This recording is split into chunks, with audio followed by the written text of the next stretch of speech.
Ayun, isang malamig na umaga sa inyong lahat mga kabayan. Good morning, good morning, good morning. Araw po ng linggo, ika-15 sa buwan ng Disyembre 2024. Yan. Narito tayo sa isang bahagi ng Laguna, no? Partikular dito po sa bayan ng Alaminos. At itutuloy po natin yung ating vlogging na hindi natuloy last week. Bagaman medyo malakas na ang hangin. Oras po natin ay alas 7:07 ng umaga. Ayan, babalikan po natin itong Alaminos San Pablo City Bypass Road. Narito po tayo sa Panulukan kung saan naghihiwala yung bypass road sa yung National Highway, no? Ayan, no. Papunta po yan ng town proper ng Alaminos. Dito po yan nag-uumpisa sa Barangay San Juan, Alaminos, Laguna. At magtatapos po yan kapag ka po yan ay buong buo na doon sa San Pablo City sa Barangay San Vicente.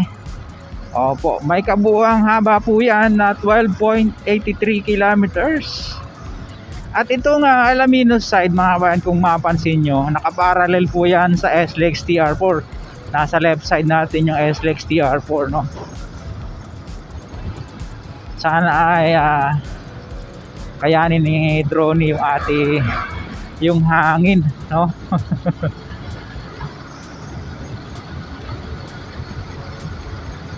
Mapansin nyo, ito po ay 4 lanes, 2 lanes magkabila. Yan. At meron po tayong nabasa, kamakailan lang po ay dineklara ito. Itong Alaminos side na part ng National Road o National Highway. Ayan po nakalagay sa screen natin. Hindi ko lang masyadong matandaan yung detalye na nadaanan ko lang siya mga kabayan. Parang ito lang pong Alaminos side, no? Yun, after 3 months po na hindi tayo nakabalik dito ay ayun, awa ng Diyos ay kahit papaano akala ko tuloy-tuloy yung pagkulimlim eh. Still nakamonitor pa rin po tayo sa lagay ng panahon. Napakalamig dito mga kabayan. Grabe, nangangatog ako. Tagus-tagusan sa ating jacket. Shout out po kay Sir Rap Benz, ayan. At saka kay John Ross Castillo, ayan. Sila po yung mga nagre-request ng update dito sa Alaminos San Pablo City Bypass Road. Ayan, alamin natin after 3 months. Balita natin marami nang nadagdag na mga development, no? Ito pong ating nasa left side ay SLEX TR4 na po yan, na hindi tayo natuloy makapagpalipad ng nakaraan dahil inabot na tayo ng ulan sa part na ito. Ayan. At yun na, medyo bumubugso ng hangin. Sana ay kaya pa ni Drone, no?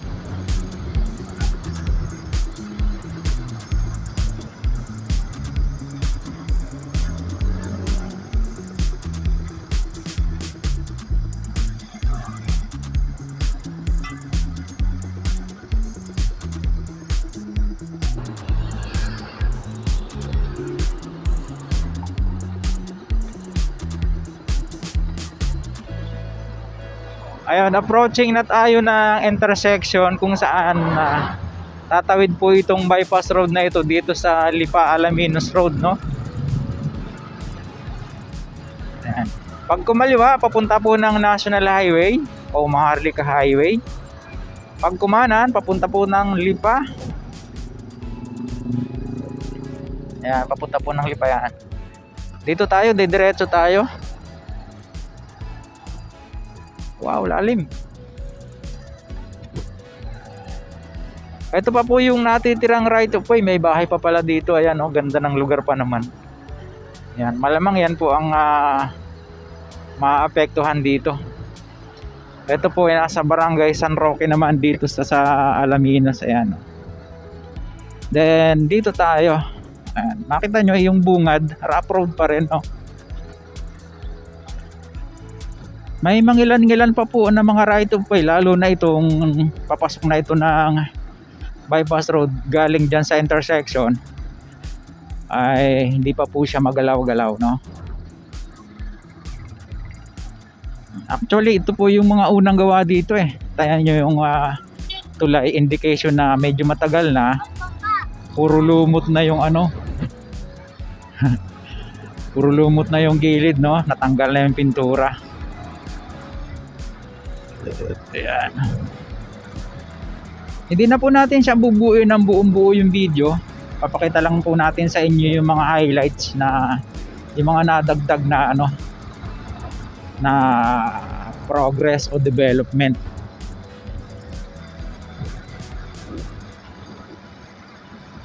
Ayan na naman sila, may binibilad na naman sila, oh. Amoy feeds eh.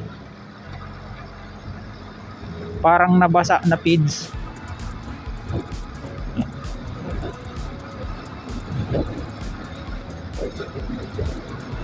Samentado na yung dating maputik dito, mga kabayan, no?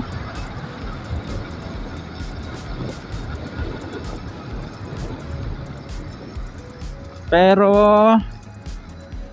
kabaak pa lang. O at least, di ba? Itong kabaak rough road pa rin. Parang standard sa National Highway yung ano niya, no? Yung sukat ng kapal ng semento, ayan, no? Napakakapal niya. Kung di pa ako nagkakamali, 12 inches yan. Isang ruler, o. Baka nga hindi lang. Wow, lalim. Umalon yung ano. Yung konti na lang pala ang ano, kabaak na lang at na dugsong na. Ito po yung isa pang right of way issue. May kalsada na siya, hindi pa lang nasesemento, no? Basahin natin tong notice to the public. A property located at Barangay San Agustin, Alaminos, Laguna with lot of 1505 registered in the name of the Mariading Way. Per lot data computation from the DNR, we will traverse by DPWH Region 4A project. Construction of Alaminos San Pablo City Bypass Road NCL Bridge in Ro, Laguna 3rd LD. The owner of the property has started this from this date, October 22, 2024, to appear and coordinate with DPWH Region 4A at our office, Canlubang Interchange Road, Mayapa, Calamba City. Yun pala, kailangan nila mag-usap, no? Yan, may naka-araw to San Pablo. At least dito malapad na ngayon. Kulang na lang patagin to at lagyan ng semento. Dati nung nakakaraan makitid lang to eh. Barangay San Agustin yung lugar na sinasabi, no? Papraso na lang naman eh. Oo.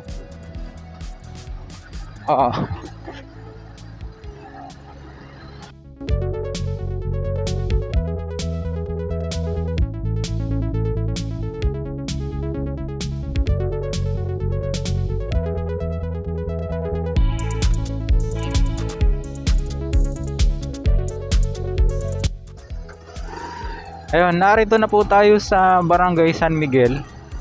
Ito pa po yung isang natitirang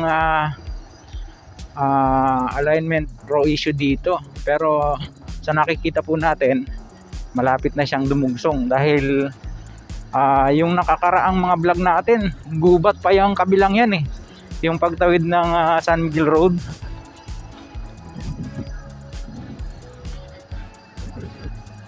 Then itong dinadaanan po natin ay obviously tatamaan talaga to ng alignment niya, di ba? Yung mga bahayan na yan. Ayun na yung kabila, nakalagay road close. Hindi tayo pwedeng sigurong mga pumasok, no?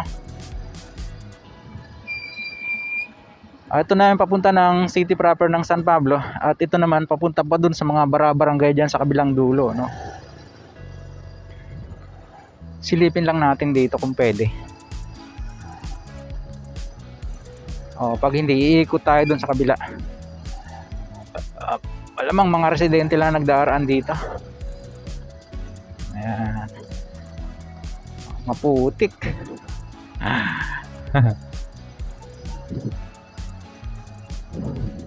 Medyo against the light yung ating drone. Wow, umi-slide. Sisilipin lang natin hanggang doon sa may ginagawang tulay kung kakayanin. Then babalik na tayo. Iikot tayo doon, makikidaan tayo sa SLEX TR4 dyan sa San Pablo Interchange. Ito na yung nakita ng ating drone, no?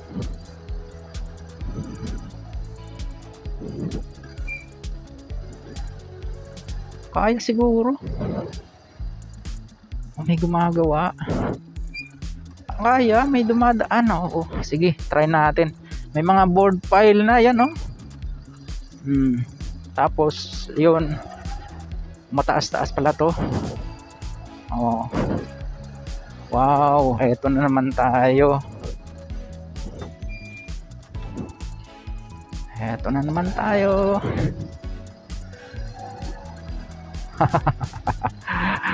Napalaban na naman ang ating motor. Yan, lalaki. Grabe. Ayun, yung mga girders naman yung ginagawa sa kabila.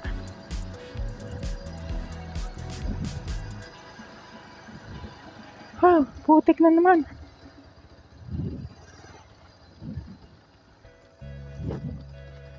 Bossing, kaya na kaya hanggang doon? Kaya na? Salamat. Sipag niya, kahit linggo may pasok ka. Ay, aakyat. Sige, salamat eh. Oo, salamat ha. Okay po. Oo. Salamat po. Ito pala yung natanaw sa ating drone na mga ginagawang girders. Mga shortcut daw sa bahay. Hindi kakayanin yata ng motor, kaya pinaiikot ko sa may bahay.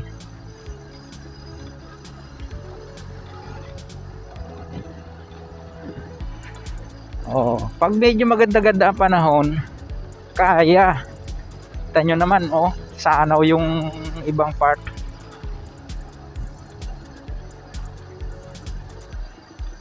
Saan kaya sinasabing iikot sa may bahay?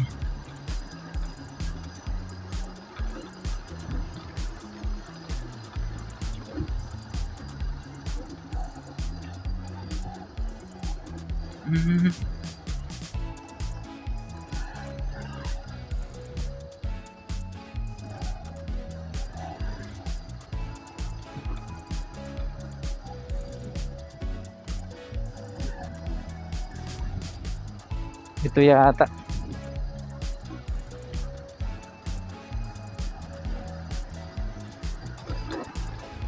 Kasi sarado. Ilalim. Ito. Masigway dito. Klaseng taga Quezon yung kausap natin, ano? Ay.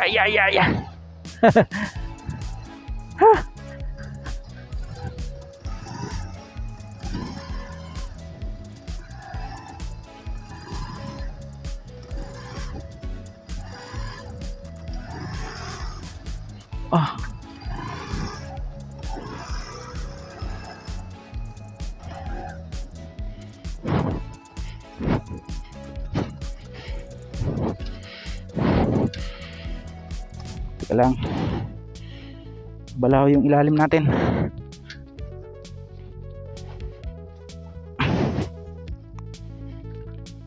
Kaya boss, kaya? Saan naikot? Mas maluwan doon?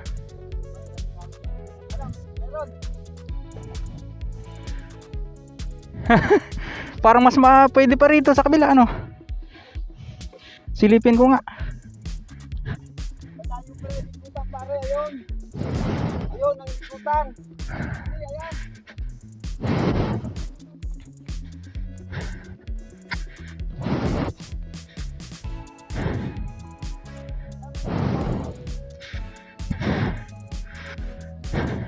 Balik na lang, balik. Oo nga eh.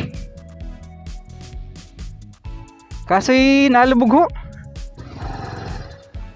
Ayun, welcome back po. Diyan tayo galing kanina, yung hindi tayo nakatuloy, no? Kaya umikot po tayo dito sa alignment ng SLEX TR4. Then, sinadya natin ito. Ito po yung alignment ng Alaminos San Pablo City Bypass Road. Siyempre, ipapakita po natin yung highlights nitong development dito ng ginagawang tulay.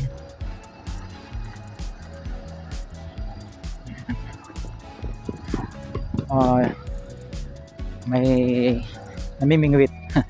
Ayan, may mga board pile na. Nung nakaraang punta natin dito, wala pa yan. So, may process po yan para may hinihintay silang panahon dyan para yan ay muling buhusan, no? Para maging poste na siya. Yan.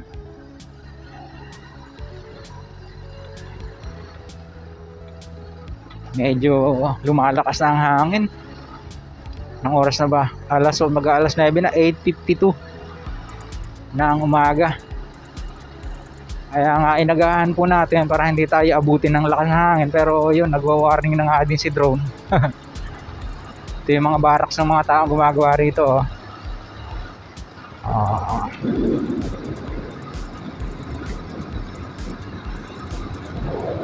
Then ito, kukuros po ito dito sa Soledad, Santa Maria Santissimo Road. Ayan, yung barangay road na yan. Galing po yan ng San Pablo City yung kaliwa. Then itong pakanan, kung saan mga barangay pa po yan papunta. Then diretso tayo.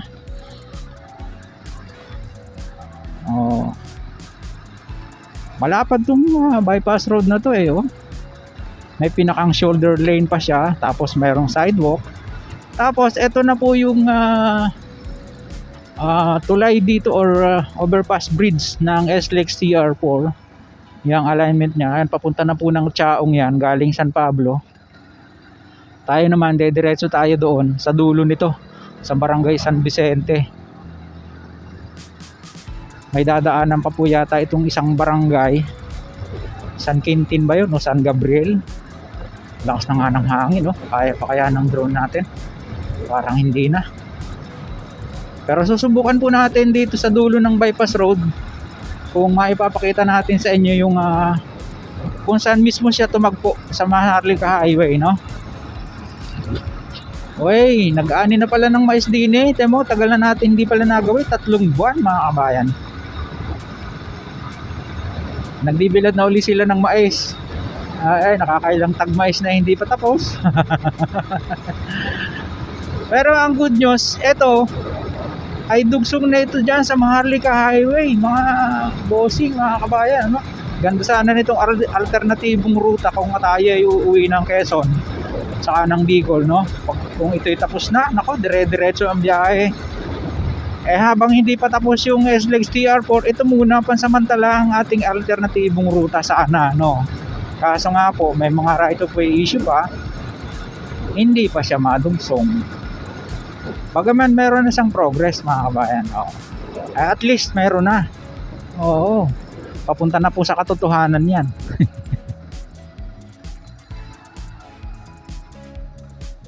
Ito yung release papuntang Bicol. Approaching na tayo ng barangay San Vicente.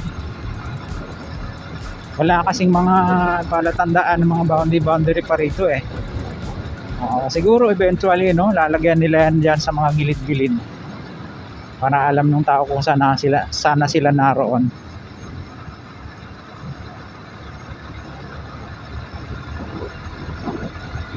Lakas na talaga, grabe. Yon, matatanaw na natin yung highway. Ang kinis na pala ng daan, no? Yos, no?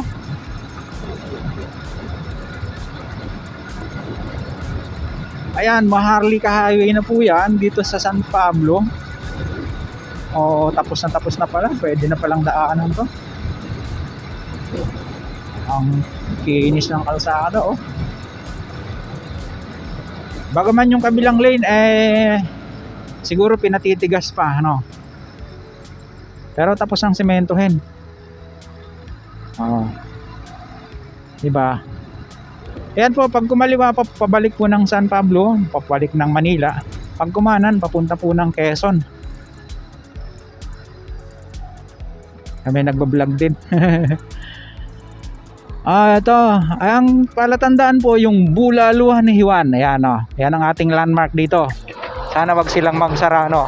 Kasi yan lang ang tanging landmark, tapat na tapat dito. Puro puno yan, oh. Ayun, Mr. Long Junk Shop. Ayan. So ayun, hanggang dito na lang po muna yung pong ating vlog na na-share sa inyo. Ito pong update nitong Alaminos San Pablo City Bypass Road sa mga ilang napag-uwi sa ating munting channel. Huwag niyo pong kalimutang mag-like at mag-subscribe, pakipindot po ang notification bell para lagi po kayong updated anytime mag-upload po tayo ng video. Ito pong uli si Kabayang Alex, lagi nagpapaalala. Mag-ingat po tayo, lagi tayong manalangin at magpasalamat sa Diyos. See you po in my next vlog, God willing. Hasta la, bye-bye.